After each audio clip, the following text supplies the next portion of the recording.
कादेरी भूत की कहानी। कादेरी भूत की कहानी है।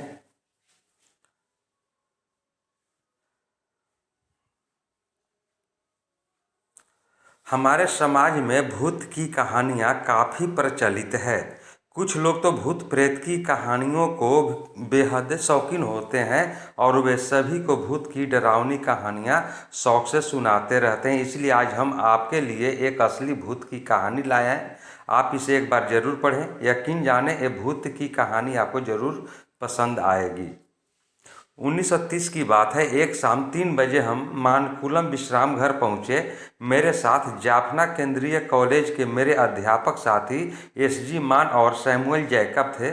हमारी योजना जंगल में शिकार करने की थी। हमारे गाइड चिनैया हमें जंगल के बारे में बता रहा था। चिनैया के अनुसार जंगल का ऐसा सबसे अच्छा स्थान जंगल के बीच पानी का एक छोटा तालाब था, जो कि नानाकुलम से 3 मील दूर स्थित उलमाटू नाम की जंगली बस्ती से लगभग 1 मील की दूरी पर थी। लेकिन जब वहां जाने की बात आई तो चिन्मैया बोला, हम वहां नहीं जा सके। चाहे वह सच है कि वहां बहुत से जानवर हैं, लेकिन हम उनमें से एक को भी नहीं मार सकते, क्योंकि उस स्थान की रक्षा कादेरी नाम के भूत कर रहा है। जो भी व्यक्ति उस स्थान को उल्लंघन करता है उसकी मृत्यु हो जाती है। चिन्मैया उस वक्त अपनी रौ में था। वह बोलता जा रहा था, पीपल के 2 वृक्ष कादरी और उसकी पत्नी का निवास स्थान है। उनके बच्चे भी पास के वृक्षों पर रहते हैं। काफ़ी मनाने के बाद चिन्मैया हमें वह जगह दूर से दिखाने के लिए राजी हो गया, लेकिन उसके लिए उसने 2 शर्तें रखी। पहली यह कि हम बंदूकें लेकर वहां नहीं जाएंगे। दूसरी यह कि वहां जाने से पहले हम लोगों को एक टोटका करना होगा। हमारे पास भूतों के परिवार को देखने के लिए और उसका कहना मानना ही पड़ा। हम लोग रात का खाना खाने के पश्चात रात्रि में 9 बजे चल पड़े। चिन्मैया ने अपने हाथों से हमारी कलाइयों पर हल्दी के पत्ते बांधे। जंगल में दाखिल होने से पहले उसने एक बार फिर देखा कि हल्दी के पत्ते कलाइयों पर मौजूद है या नहीं। अंधेरे, सुनसान और जोकों से भरे हुए जंगल में से 1 मील पैदल चलने के बाद हम खुले स्थान पर पहुंचे।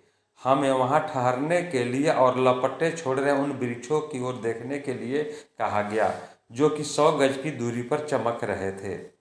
चिन्मैया ने जो कुछ कहा था वह बिल्कुल ठीक था। वहां लगभग 30 वृक्ष थे, जिनके तने चिंगारियों की तरह चमक रहे थे। मैंने दूरबीन से देखा और जो कुछ मैंने देखा वह इतना सुंदर नज़ारा था जिसकी मैं जिंदगी भर नहीं भूल सकता। सभी वृक्षों में से 2 वृक्ष इतने चमकदार थे कि उनकी बिना पत्तों वाली टहनियाँ भी साफ देखी जा सकती थी। चिन्मैया ने बताया कि वही 2 वृक्ष हैं जिनके ऊपर कादेरी भूत का डेरा है। जैसे जैसे वर्ष बीत रहे हैं उनके बच्चे और बढ़ रहे हैं। वह दिन के समय भी किसी को उन वृक्षों के पास नहीं जाने देते। मैं पास जाकर साफ और असली नज़ारा देखना चाहता था, परंतु चिन्मैया और मेरे साथियों ने एक कदम भी आगे नहीं जाने दिया। हम वापस चल पड़े, लेकिन मन ही मन मैंने निश्चय कर लिया था कि मैं दिन में आकर भूतों की इन परिवारों से भेंट अवश्य करूंगा। सुबह मैं अपने साथियों के विरोध के बावजूद उस जगह पर जा पहुंचा। वहां 2 पुराने वृक्ष थे, जिनमें से एक पूरी तरह और दूसरे का कुछ भाग सूखा था। दक्षिण की ओर से बहुत से वृक्ष सूखे हुए थे, परंतु दोनों सूखे वृक्षों में पीला रंग इनसे भी ज्यादा थी। मैंने चाकू की सहायता से वृक्ष का कुछ छिलका और लकड़ी काट ली और रेस्ट हाउस वापस आ गया। अगले दिन उस लकड़ी और छिलके को मैं जाफना कॉलेज की वनस्पति विज्ञान की प्रयोगशाला में ले गया। सूक्ष्मदर्शी द्वारा देखने से मैंने पता लगाया कि पीपल के छिलके पर पीला रंग का एक विशेष प्रकार की फंगस के कारण पैदा होने लगा था। यह किसी भी प्रकार से कोई अजीब बात नहीं थी, क्योंकि संसार में बहुत ऐसे वृक्ष हैं जिनके ऊपर फंगस पैदा होने के कारण प्रकाश पैदा होता है। छिलके की बाहरी सतह फंगस के पैदा होने के लिए बहुत ही उपयुक्त स्थान होता है। प्रत्येक किस्म की फंगस में से रोशनी उत्पन्न नहीं होती। रोशनी पैदा करने वाली विशेष किस्में चाहे प्रयोगशाला में हो चाहे किसी वृक्ष पर, वे रात को रोशनी पैदा करती है। इसका कादेरी या किसी और भूत प्रेत के साथ कोई संबंध नहीं होता। इस फंगस की तरह ऐसे बहुत से वृक्ष और जानवर हैं जो रात के समय रोशनी देते हैं। इनको प्रकाश उत्पन्न करने वाले जीव और वृक्ष अधिकतर समुद्र में ही रहते हैं, इसलिए अधिकतर लोग इनसे विज्ञ है। पृथ्वी पर रोशनी पैदा करने वाले जीवों में से सबसे आम मिलने वाला जीव जुगनू है। और कुछ और जीव है वे घने जंगल और अंधेरी गुफाओं में देखे जा सकते हैं। जुगनू एक भंवरा है, कीट नहीं। सिर्फ नर जुगनू ही उड़ सकता है। मादा जुगनू पृथ्वी से और वृक्षों से चिपकी रहती है।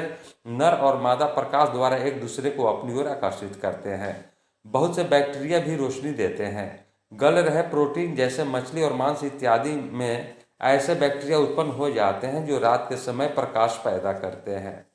न्यूजीलैंड में कुछ गुफाओं के भीतरी भागों में दीवारों के ऊपर इस प्रकार के बैक्टीरिया बड़ी मात्रा में पैदा होने के कारण रोशनी उत्पन्न हो जाती है, जिसे हम देख सकते हैं। कुछ कीटों के सिरों के ऊपर रोशनी के स्थान होते हैं। वे रात के समय जब चलते हैं तो इस कदर दिखाई पड़ते हैं जैसे कारें अपनी लाइटें जलाकर धीरे धीरे चल रही हो। भूमध्य सागर में एक ऐसा जीव होता है जिसके रहते हुए हिल रहा पानी ऐसे प्रतीत होता है जैसे चमक रहा हो। इस जीव को नौकटकी ल्यूका कहते हैं। समुद्र के तटों पर यह जीव अधिक मात्रा में एकत्र होने के कारण ऐसे दिखाई देता है जैसे आग लगी हो। जिस प्रकार जंगली लोगों ने प्रकाश पैदा करने वाले वृक्षों पर भूत प्रेतों का डेरा दिखाई देता है, ठीक उसी प्रकार ही समुद्री मल्लाह और मछुआरे भी पानी में से उत्पन्न हो रहे प्रकाश के कारण भूत प्रेत को ही समझते हैं और इसी तरह की चीजें भूत प्रेत की कहानियां को जन्म देते हैं।